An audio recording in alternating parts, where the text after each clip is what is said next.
Do you like to make money? Do you like being your own boss? Now you can do both by owning a delivery route from FedEx Ground. Slayman versus FedEx is a lawsuit that FedEx Ground independent contractors filed against FedEx. The independent contractors thought they were being treated like employees by FedEx and therefore should receive the same benefits as employees. And examples like this would be they would want vacation time, they would want health benefits, and retirement contributions. Slayman versus FedEx originally started out in a multi-district litigation court. However, the court ruled against the Slayman or the independent contractors. And so the independent contractors then pursued their claim to the next level, which was the Ninth Circuit Court of Appeals. At issue for the Ninth Circuit Court of Appeals is the question of, did FedEx break Oregon law when they classified their ground drivers as independent contractors instead of employees? Here we see the two classifications of FedEx delivery drivers. On the left you have the FedEx Express, and you'll notice that the EX is in red or almost an orange color. This designates that they are employees and as such have access to employer-sponsored health care, retirement contributions, and vacation time. On the right side you're going to see the FedEx Ground, and you're going to see the EX in a light green or a green color. And this was to designate the independent contractors versus the employees for the route drivers. Part of the start of FedEx Ground was back in 1999 when Roadway Package Systems, also known as RPS, this was the forerunner to FedEx Ground. And most of these drivers were able to become independent contractors at FedEx Ground. So that's the start of the whole basis of employees of FedEx or being part of FedEx Ground and being an independent contractor.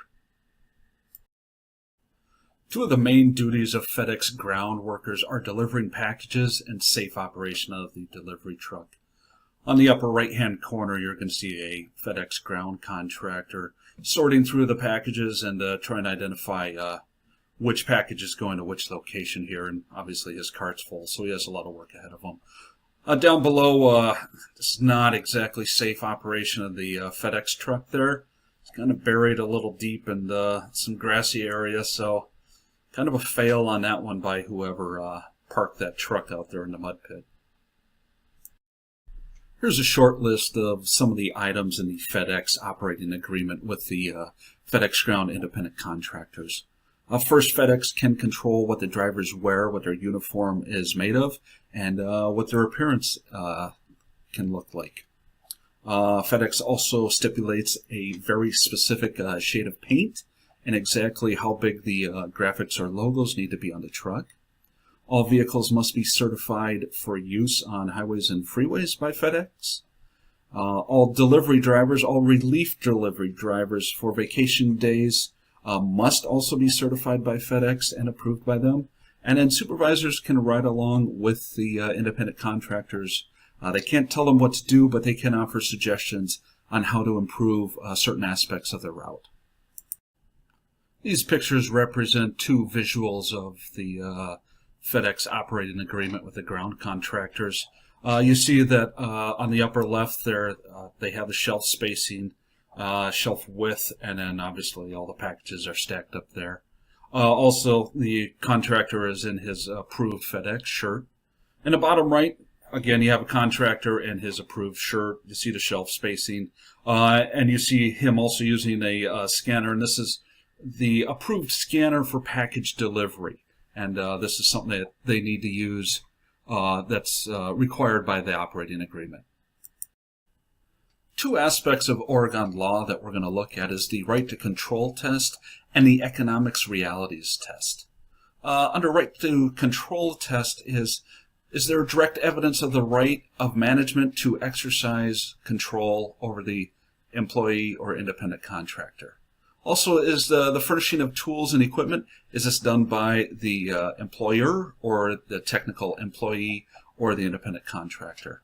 There's also the method of payment, who's paying who, how is that system figured out, and there's also the right to fire. Are independent contractors, is there a grievance process, or can they be terminated at will? The second part of Oregon law is the economics reality test. And this is the extent of the relative investments of the worker and the alleged employee. And this comes down to who, in the FedEx case, who pays for gas, who pays for insurance, and who owns the truck. The skill and initiative required to perform the work, and this is just really about can the person do the actual physical work, whatever that may be. Also, there's the degree of alleged or degree of control exercised by the alleged employer.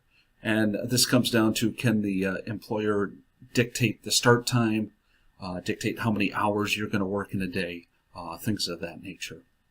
The last part is the degree to which the worker's opportunity for profit and loss is determined by the alleged employer. Can they balance out your work day and give extra work that you may have to someone else? Can they take away from someone else and add to your route? Things of that nature. There are several clauses in the operating agreement that FedEx thought would establish independent contractors. First of all, no employee of FedEx shall have the authority to direct the FedEx ground drivers. No one can prescribe the number of hours to be worked or the start time. No one can determine when the drivers can take a break, and this included lunch or just a normal rest break. And no one was to tell the drivers that they had to follow a specific route. There was leeway in which areas they could go to and which packages that they could deliver. What's at stake, and why does it matter if they are employees or independent contractors? There's two charts here, two listings. One of them is the employee, and the employee receives from their employer pay for overtime, retirement benefits, fuel and truck maintenance is covered by the employer, vehicle insurance and the licenses for the different types of trucks, all covered by the employer. And the employer can then issue an employee a handbook to follow. If you're an independent contractor, there's no overtime pay. You are responsible for your own fuel and maintenance and whatever licenses and registration your truck would need. You also then would be responsible for your own health care, and that could be a very big cost. There's also no retirement contributions and no vacation days. As an independent contractor, you would need to find somebody to fulfill your route and the duties that are required for that day. What circumstances led to the decision of the 9th District Court of Appeals to decide if they were employees versus independent contractors? I have about 5 of them listed below. And first and foremost, FedEx and the plaintiffs agreed that their working relationship was totally controlled by the operating agreement. The court also recognized that FedEx controlled the drivers down to the color of socks that they wear. Seems a little too much control on that part. Also, the FedEx ground trucks had to be painted a certain shade of white and have specific logos. No orange, pink trucks, yellow, black. They had to all be FedEx paint code matching trucks. All the drivers were mandated to deliver all the packages that they were assigned. They had to make these deliveries in a certain time frame. There was no going over this time frame. And then the other thing where FedEx really exercised control was FedEx would adjust the routes to be between 9.5 and 11 hours a day. So in this situation, the driver has absolutely no control on the length of his day. The court looked at 4 things for the economics realities test, and they came to the conclusion that FedEx may refuse a driver the opportunity to purchase additional routes or run additional routes. There's also limited rights and instances and occasions on selling a delivery route. Any new purchase has to be thoroughly vetted by FedEx itself. The driver's totally reliant on FedEx for work. With the paint scheme, the logos are not able to subcontract out their truck for other deliveries. And then management may refuse to let a driver work. And if you're an independent contractor / owner of your own vehicle, you have no control over that. You're now an employee and not an independent contractor who can do what they want. I think this shirt sums up the frustrations of the FedEx ground contractors with FedEx and the FedEx operating agreement.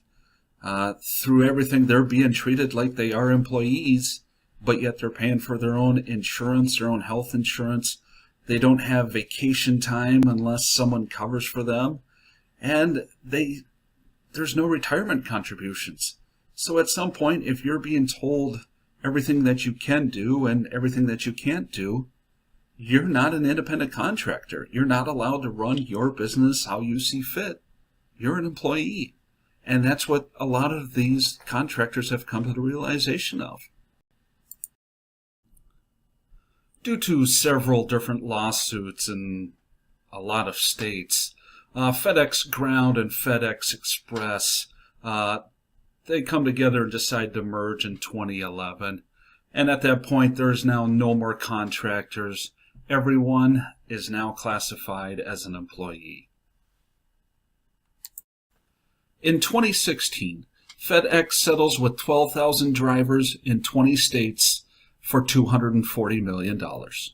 This is a substantial amount of money to pay back the independent contractors who should have been classified as FedEx employees.